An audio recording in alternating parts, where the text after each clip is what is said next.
सरदार भगत सिंह का जीवन परिचय। परिचय। वे मुझे मार सकते हैं पर मेरे विचारों को नहीं मार सकते। वे मेरे शरीर को नष्ट कर सकते हैं पर मेरी आत्मा को नष्ट नहीं कर पाएंगे। ये शब्द भारत के अमर शहीद भगत सिंह के हैं। जब उन्होंने देश के लिए प्राणों की बाजी लगा दी तो क्रांतिकारी उनके इन शब्दों को जाने कितनी कितनी बार दोहराते व प्रेरित होते। शहीदे आजम कहे जाने वाले भगत सिंह ने भारत का भाग्य रचने में ऐतिहासिक भूमिका निभाई। पिता किशन सिंह का संघर्ष। पंजाब के लयालपुरा जिले में एक साहसी व्यक्ति रहते थे। उनका नाम था सरदार किशन सिंह सिंधु। उनकी पत्नी का नाम था विद्यावती। उनका परिवार मातृभूमि से प्रेम के लिए जाना जाता था। परिवार के अन्य सदस्य देश को आज़ाद कराने के लिए अंग्रेजों के विरुद्ध लड़ रहे थे।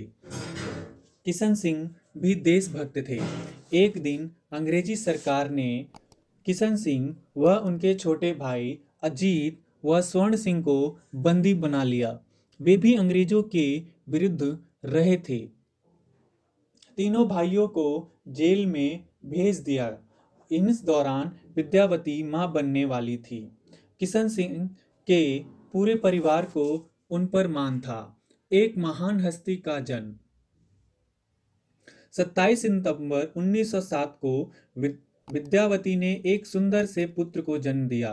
विद्यावती आंखों में आंसू भरकर बोली, आहा मेरा लाल, तुम्हारे पिता तुम्हें देखकर प्रसन्न होंगे।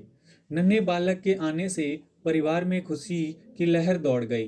किशन सिंह की माता जयकौर बोली, दुख के दिन बीत गए, यह लड़का हमारे लिए किस्मत वाला होगा। कुछ ही दिनों में किशन सिंह व उसके भाई जेल से रिहा हो गए। किशन सिंह ने घर लौटकर पत्नी से कहा, हमारा पुत्र तो बड़ा भाग्य वाला है, इसे हम भगत कहेंगे। विद्यावती बोली, ठीक है, अब हमारे पुत्र का नाम रखते हैं भगत सिंह। दादी माँ प्राय पोते को भाग वाला कहकर ही पुकारती थी। नन्हा देशभक्त। एक शाम नन्हा भगत पिता के साथ सैर को निकला। किशन सिंह किसी बुजुर्ग से बात करते चल रहे थे। कुछ देर बाद वे गांव से बाहर आ गए। वहां चारों तरफ खेतों की हरियाली दिख रही थी। अचानक पिता ने देखा कि पुत्र वहां नहीं था। उन्होंने मुड़कर देखा तो पाया कि बालक जमीन में कुछ बो रहा था। उन्होंने जिज्ञासा हुई और पूछा, क्या कर रहे हो बेटा? पिताजी, खेत में बंदूक बो रहा हूं। 3 वर्षीय भगत ने कहा। किस लिए? इस तरह बहुत सी बंदूकें उगेंगी, पूरा खेत बंदूकों से भर जाएगा। मासूम भगत ने कहा, पर इतनी बंदूकों से क्या करोगे? बालक ने कहा, तो कुछ नहीं, पर उसकी आंखों में बस विश्वास उसे यकीन दिला रहा था कि बंदूकें अवश्य उगेंगी। किशन सिंह व उनका मित्र नन्हे बालक के इस कार्य व अद्भुत विश्वास को देखकर दंग रह गए। भगत सिंह बचपन से ही बहादुर थे। वे चाहते थे कि दुश्मनों को मार भगाने के लिए खेतों में बंदूकों की फसल उगे। वे बचपन से ही देशभक्त थे व उनकी रगों में देश के प्रति लहू बनकर दौड़ रहा था। एक प्रतिभाशाली बालक। भगत बहुत ही प्यारे बालक थे। वे अपने निश्चल मुस्कान से सबका मन मोह लेते थे। लयालपुर के लोग कहते कि एक दिन वे गांव का नाम रोशन करेंगे। भगत माँ की आंखों के भी तारे थे। उन्हें प्राथमिक पाठशाला में भेजा गया।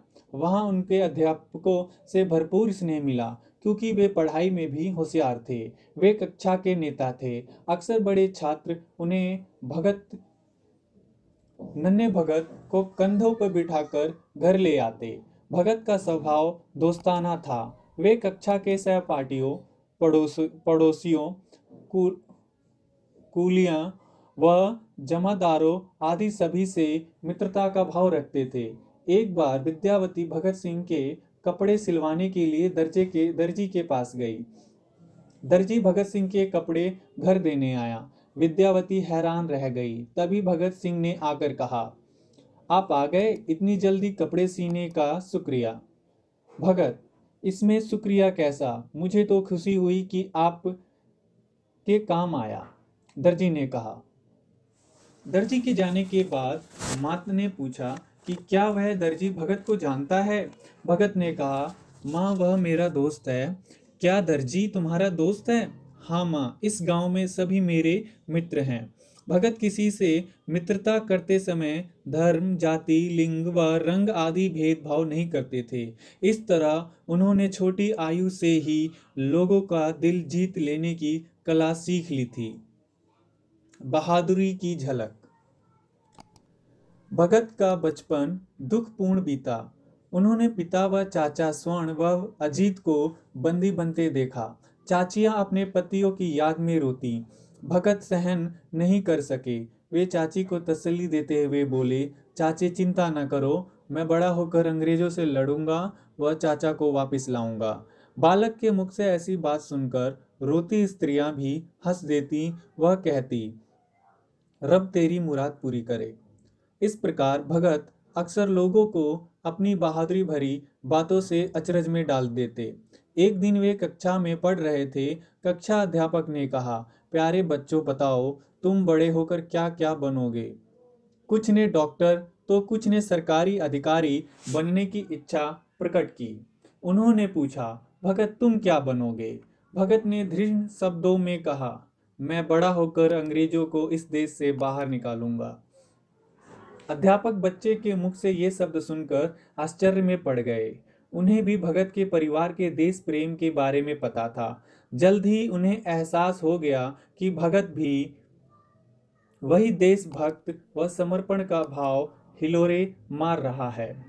क्रांति की भावना। वर्ष 1919 भारत में एक दुखदाई घटना घटी। पंजाब के जलियांवाला बाग में स्वतंत्रता सेनानियों की एक सभा बुलाई गई। वहां जालिम अंग्रेजों ने गोलियां बरसा दी। मुख्य द्वार बंद था व बाग से निकलने का कोई दूसरा मार्ग नहीं था। पुरुष, स्त्री व बच्चे निहत्थे मारे गए। पूरे देश में अंग्रेजों के खिलाफ रोष का माहौल फैल गया। नन्हा भगत केवल 12 वर्ष का था। भगत के दिल को भी गहरी ठेस लगी। वे स्कूल से भागकर जलियांवाला बाग जा पहुंचे। चारों ओर खून ही खून था। उनकी आंखों से आंसू टपकने लगे। वे घर लौटते तो चिंतित पिता ने पूछा, पुत्र कहाँ गए थे? भगत ने रोते हुए कहा, अंग्रेज कितने जालिम हैं, उन्होंने हमारे बेकसूर लोगों को जान से मार दिया। भगत सिंह के दिल में क्रांति की भावना उदय हुई। उन्होंने देश को बचाने के लिए कुछ करने का निर्णय ले लिया। भगत व स्वाधीनता संग्राम। जलियांवाला बाग की घटना के बाद पूरा देश अंग्रेजों के विरुद्ध हो गया था। एक नया स्वाधीनता आंदोलन उठ खड़ा हुआ। तभी भारतीय राष्ट्र कांग्रेस आगे आई व भारतवासियों में देशभक्ति की भावना को जागृत किया।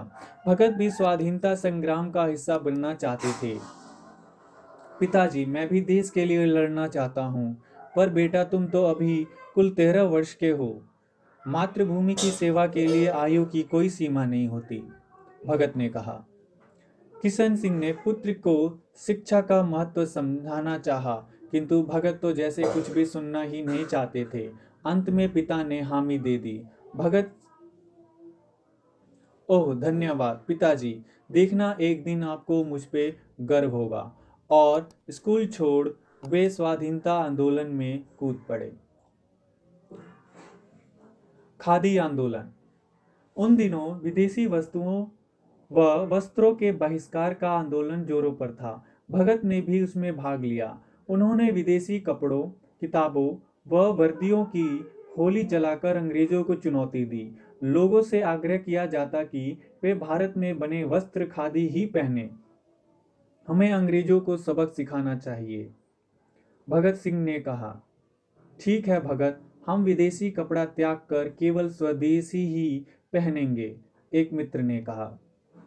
भगत व उनके मित्र प्रति सप्ताह विदेशी सामान व वस्त्र एकत्रित कर उसकी होली जलाते। यह अंग्रेजों के लिए खुली चुनौती थी। इस दहन के समय वे नारे लगाते, हम कोई भी विदेशी वस्तु प्रयोग नहीं करेंगे। भारतीय युवाओं में खादी व खादी उत्पादन का प्रचार किया जाता एक नई क्रांति थी, जिसके द्वारा लोग अपने देश में बने माल को अपना रहे थे, अपना स्नेह दे रहे थे। चौरी चौरा घटना।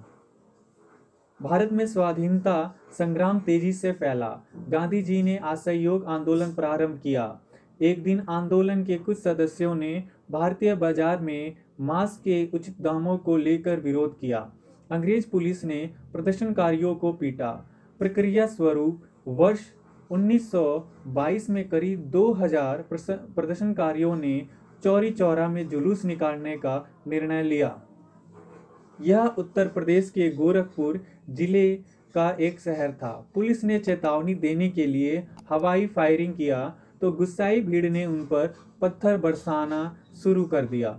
हालात बिगड़े तो पुलिस को भीड़ पर गोली चलानी पड़ी। 3 लोग मारे और अनेक घायल हुए। भीड़ ने भी पुलिस से बदला लेने की ठानी। उन्होंने 22 अंग्रेज पुलिस वालों को बंद किया व थाने में आग लगा दी। पुलिस वाले आग में जलकर खाक हो गए। आंदोलन के नेता गांधी जी हिंसा के खिलाफ थे। उनके दिल को दुख पहुंचा व उन्होंने आंदोलन रोक दिया। भगत सिंह को गांधी जी के इस निर्णय से निराशा हुई। वे थाने में जलकर मरे पुलिस वालों के प्रति सहानुभूति रखते थे, पर जलियांवाला बाग में मरे हजारों भारतीयों के लिए न्याय भी चाहते थे। उनका अहिंसा से विश्वास उठ गया। वे अंग्रेजों के खिलाफ ठोस योजनाएं बनाना चाहते थे, इसलिए कुछ समय तक शांत हो गए। वह रशिया, इटली और आयरलैंड के क्रांतिकारियों की जीवनियों का अध्ययन किया। इनसे उन्हें अपूर्व प्रेरणा मिली। उन्होंने तय किया कि वे स्वाधीनता संग्राम के लिए आंदोलन अवश्य करेंगे। भगत सिंह एक लेखक। वे चाहते थे कि भारतीय नवयुवक देश की आज़ादी के लिए आगे आए। वे उन्हें प्रेरित करने के लिए कुछ करना चाहते थे। 1923 में पंजाब में हिंदी साहित्य सम्मेलन का आयोजन किया गया। उन्होंने इसमें भाग लिया। वे निबंध प्रतियोगिता में विजयी रहे। जल्द ही वे समारोह के दूसरे लेखकों व आयोजकों में प्रसिद्ध हो गए। उनकी भेंट जनरल सेक्रेटरी भीमसेन से हुई। भीमसेन ने भगत से कहा, तुम बहुत अच्छा लिखते हो। जी, मैं तो वही लिखता हूँ जो महसूस करता हूँ। भगत को उस प्रस्ताव पर 50 रुपए का पुरस्कार मिला। इस घटना ने भगत को लिखने के लिए प्रेरित किया। उन्होंने प्रसिद्ध लेखकों व कवियों की रचनाएं भी पढ़ी। इस तरह उन्हें दूसरे देश के स्वाधीनता आंदोलन का भी पता चला।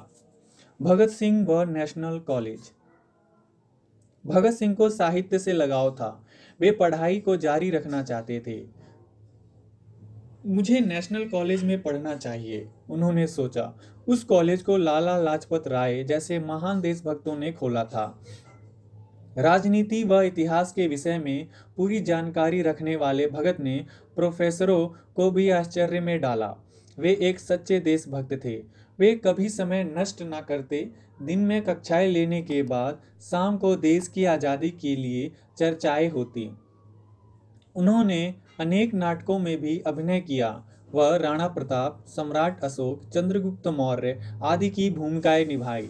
लोग उनकी देशभक्ति देख दंग रह जाते। अभिनय से भी उनकी भावनाएं प्रतिबिंबित होती। वे किसी भी पात्र का अभिनय करने से पहले उसके बारे में विस्तार से पढ़ते। भगत सिंह का विवाह। भगत सिंह अब किशोर थे। वह दादी उनका विवाह कर देना चाहती थी। प्रिय भगत, अब तुम्हें ब्याह कर लेना चाहिए।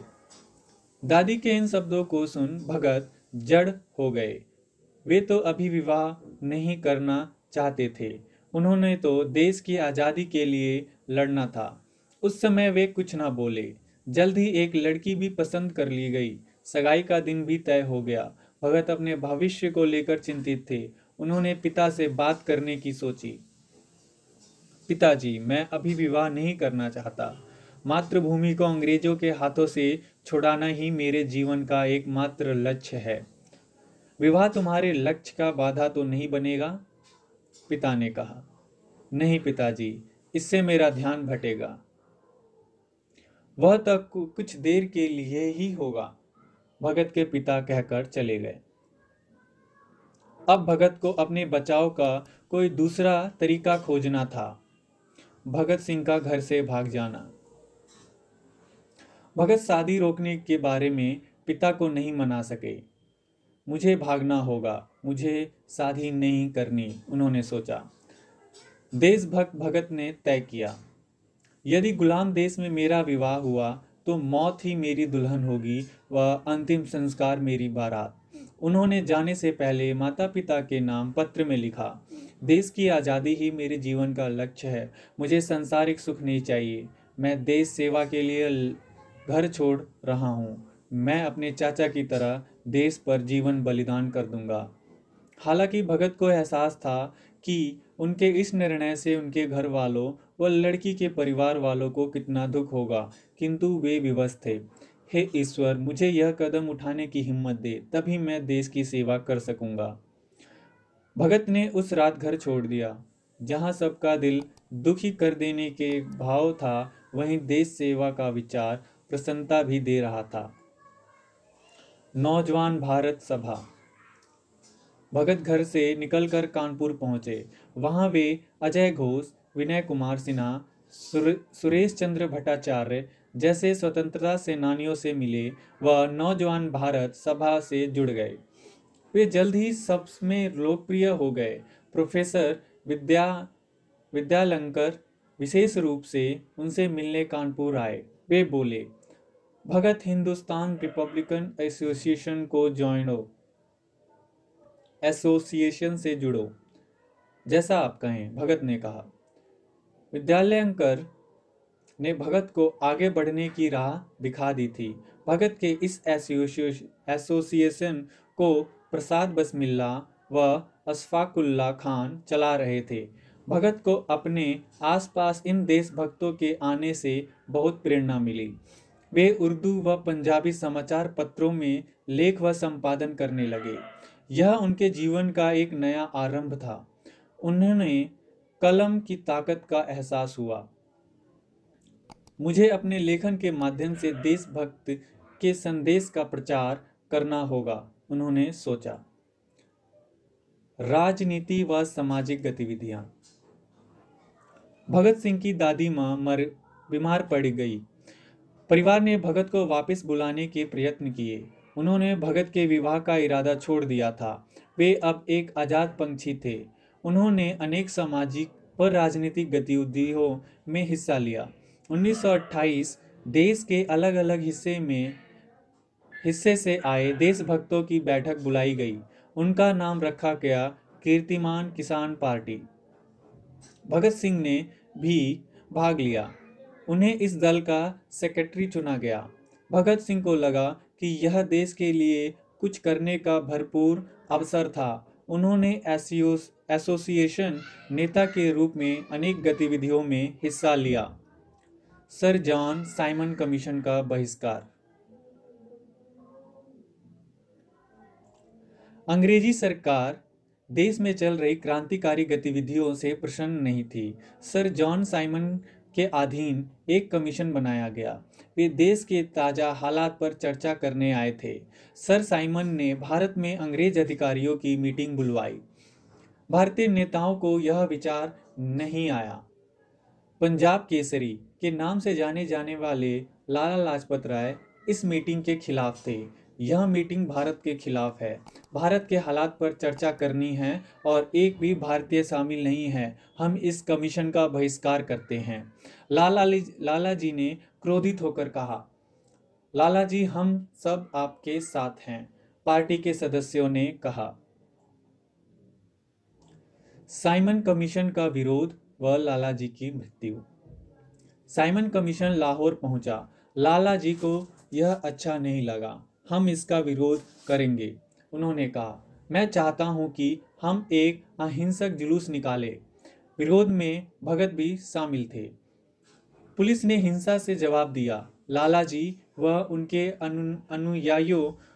अनुयायियों पर लाठियां बरसाई गई। ये लो विरोध का पुरस्कार। प्रमुख जॉन स्कॉट ने लाठी का वार करते हुए कहा। पुलिस वाले उनकी छाती पर निर्ममता से प्रहार करते रहे। ओ ईश्वर, कितना निर्दयता! लालाजी बुरी तरह से घायल होकर धरती पर गिर गए। उनके शरीर ये वार सह न सके व उनकी मृत्यु हो गई। भगत का बदला। भगत ने स्वयं से वादा किया, मैं लालाजी की मौत का बदला लेने की कसम खाता हूँ। भगत ने बड़ी होशियारी से योजना बनाने की सोची। उन्होंने एक मीटिंग रखी जिसमें शिवराम, राजगुरु और सुखदेव थापर जैसे लोकप्रिय स्वतंत्रता सेनानी भी उपस्थित थे। हम लालाजी के हत्यारे को नहीं छोड़ेंगे। उन्होंने जॉन स्कॉट को मारने की योजना बना ली। सार्ड्स की हत्या। भगत व साथियों ने स्कॉट को मारने की योजना बनाई। सब कुछ तय था। जय गोपाल को काम दिया गया कि वह स्कॉट को पहचान कर मारने का संकेत देंगे। भगत ने स्वयं गोली चलाने का बीड़ा उठाया। हत्या के दिन भगत, जय गोपाल, राजगुरु व सुखदेव थाने गए। वह एक पेड़ के पीछे छिप गए। भगत गोपाल के संकेत की प्रतीक्षा करने लगे, पर उससे भूल हो गई। वह स्कॉट को पहचान नहीं सका। वह गलती से सॉर्ड्स की ओर संकेत कर दिया। वह रहा, गोली चलाओ, गोपाल ने कहा। भगत ने तत्काल गोली चला दी। आहा! सॉर्ड्स धरती पर गिरा व मारा गया। उसका एक कांस्टेबल चनान सिंह मदद के लिए लपका। सर, ये दुष्ट आपका कुछ नहीं बिगाड़ सकते, वह बोला। इतने में एक और गोली चली व चनान सिंह भी मारा गया। भगत सिंह का बच निकलना। गोलियों की आवाज सुनकर चीख चिल्लाहट मची व पुलिस वाले मदद के लिए लपके। भगत व राजगुरु भाग निकले। पुलिस ने पीछा किया। वह समीप ही जा छिपे। पूरे शहर में सॉर्ड्स वध का समाचार फैल गया। पुलिस के जासूस हत्यारों को तलाशने लगे। भगत सिंह, राजगुरु व आजाद के पास शहर छोड़ने के सिवा कोई उपाय नहीं था। हमें अपना भेष बदलना होगा। राजगुरु व आजाद मान गए। भगत ने बाल काटकर दाढ़ी मुड़वा ली। भगत ने मन ही मन कहा, हे ईश्वर, माफ करना, मुझे सिख धर्म के नियमों को तोड़ना पड़ा। नोट: सिख धर्म का प्रचार भारत में गुरु नानक देव जी ने किया। इस धर्म में बाल काटना व दाढ़ी बनाना मना है। भगत दुखी थे, पर देश के लिए तो वे बड़े से बड़ा त्याग कर सकते थे। उन्होंने कोट पतलून पहनकर हैट लगा ली। आजाद एक पंडित बने व राजगुरु ने मजदूर का वेश बदला। इस तरह वे अंग्रेजी जासूसों की आंख में धूल झोंकने में सफल रहे।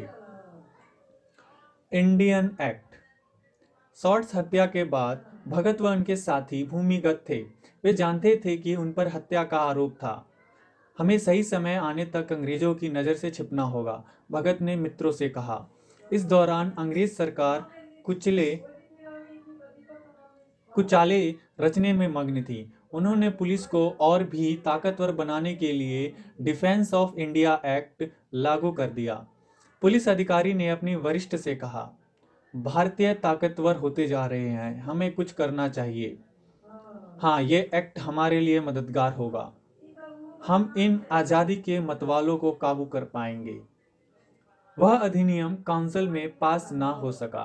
पुलिस वाले ऐसा नहीं चाहते थे। वे इस कोशिश में थे कि एक्ट को ऑर्डिनेंस में पास करा ले। अंततः वे सफल रहे। भगत सिंह का क्रोध। भगत ये सुनकर क्रोधित हो उठे। यह तो भारतीयों के दमन का खुला तरीका है। कैसे? मित्र ने पूछा। इससे भारतीयों पर और भी जुल्म ढाए जाएंगे। वे बिना किसी अपील के किसी पर भी जुल्म कर सकते हैं, किसी को भी जेल में डाल सकते हैं। वे शक के आधार पर ही लोगों को जेल में ठूस सकते हैं। भगत ने कहा, हमें कुछ करना ही होगा। बटुकेश्वर दत्त, जयगोपाल, राजगुरु व सुखदेव ने विरोध करने का निर्णय लिया। वे इस अधिनियम के खिलाफ योजना बनाने लगे। असेंबली में बम धमाका। अंततः उन्होंने असेंबली में बम धमाके की योजना बना ली। हम असेंबली में बम का धमाका करेंगे, भगत सिंह ने कहा। हाँ, तय रहा, सभी चिल्लाए। ठीक है, मैं और दत्त असेंबली में बम फेंकेंगे, भगत सिंह ने कहा। उन्होंने तय किया कि वे किसी को भी शारीरिक रूप से चोट नहीं पहुंचाएंगे। हमें तो बस अंग्रेजों को अपनी ताकत का एहसास दिलाना है। बिल्कुल ठीक कहा, सभी ने समर्थन किया। 8 अप्रैल 1929 भगत सिंह व दत्त असेंबली हॉल की दर्शक दीर्घा में पहुंचे। उन्होंने असेंबली में बम फेंके। वे खाली जगह पर फेंके गए थे। भगत व दत्त चिल्लाए, इनकलाब जिंदाबाद, इनकलाब जिंदाबाद। चारों तरफ धुआं व शोरगुल था। ना तो किसी को चोट लगी और ना ही कोई मारा गया। भगत का आत्मसमर्पण। इस घटना के फौरन बाद भगत ने आत्मसमर्पण कर दिया। वे चिल्लाए, इनकलाब जिंदाबाद, हम अपने हथियार डालते हैं। उन्होंने कहा, तो हार मान ही ली, पुलिस वाले बोले। पर भगत व दत्त निडर होकर मुस्कुराते हुए इनकलाब जिंदाबाद के नारे लगाते रहे।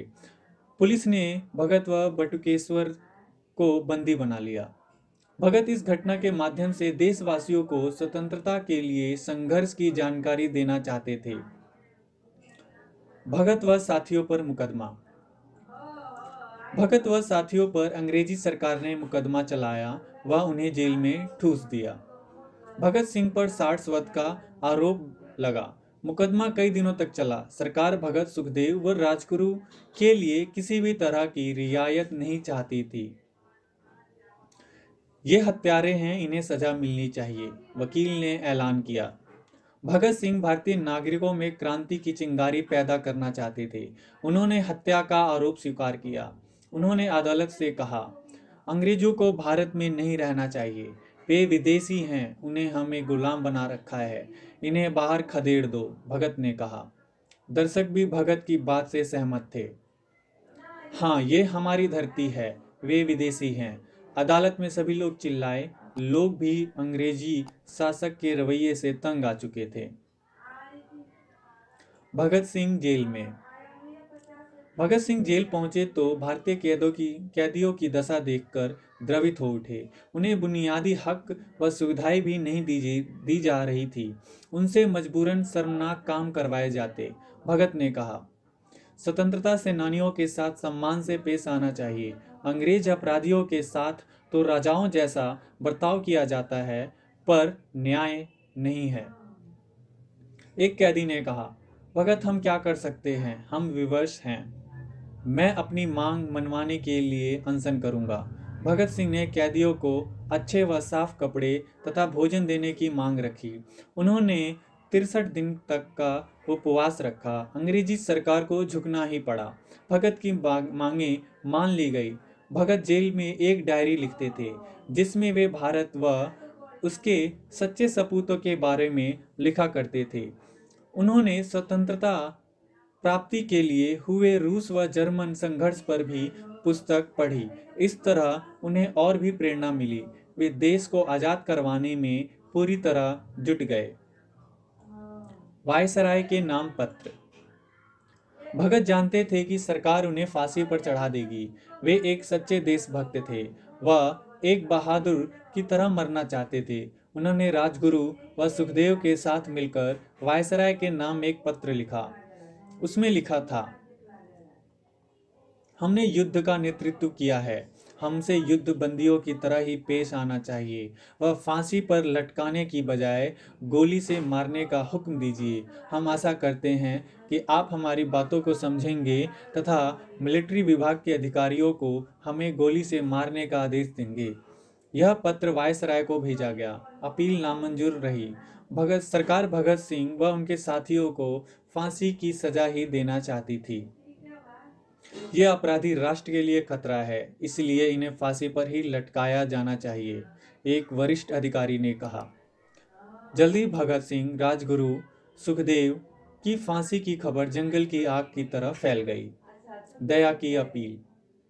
एक दिन भगत सिंह के मित्र प्राणनाथ मेहता जेल में मिलने आए। वे चाहते थे कि भगत सिंह के नाम से दया की अपील की जाए, ताकि अंग्रेज उन्हें छोड़ दे। भगत सिंह बोले, मित्र, मेरे बारे में इतना सोचने के लिए धन्यवाद। मैं किस्मत वाला हूँ कि मेरे पास तुम्हारे जैसा मित्र है। मेहता प्रसन्न होकर बोले, भगत, एक बार माफी मांग लो, वे तुम्हारे प्राण बख्श देंगे। भगत सिंह बोले, मैं मर जाऊंगा पर इन जालिमों के सामने सिर नहीं झुकाऊंगा। ये हमारे देश को बर्बाद कर रहे हैं। भगत तो देश पर कुर्बान होने को तैयार थे। मेहता कुछ ना कर सके। भगत सिंह का बलिदान। 23 मार्च 1931 भगत सिंह, राजगुरु व सुखदेव को लाहौर जेल में फांसी दे दी गई। फांसी लगने से पहले उन्होंने नारा लगाया, इनकलाब जिंदाबाद, इनकलाब जिंदाबाद, इनकलाब जिंदाबाद। उन्होंने फांसी के फंदे को चूमा व हार की तरह गले में पहन लिया। अंग्रेजों ने उनकी फांसी की सजा को एक दिन पहले ही कर दिया था। उन्हें डर था कि जेल के बाहर भीड़ बेकाबू ना हो जाए। जेल अधिकारियों ने अंधेरे में तीनों शहीदों का अंतिम संस्कार करने की भी योजना बना रखी थी। गुपचुप तरीके से सतलुज नदी के किनारे उनका दाह संस्कार कर दिया गया। वह स्थान पंजाब फिरोजपुर से 10 किलोमीटर की दूरी पर है। अमर शहीद।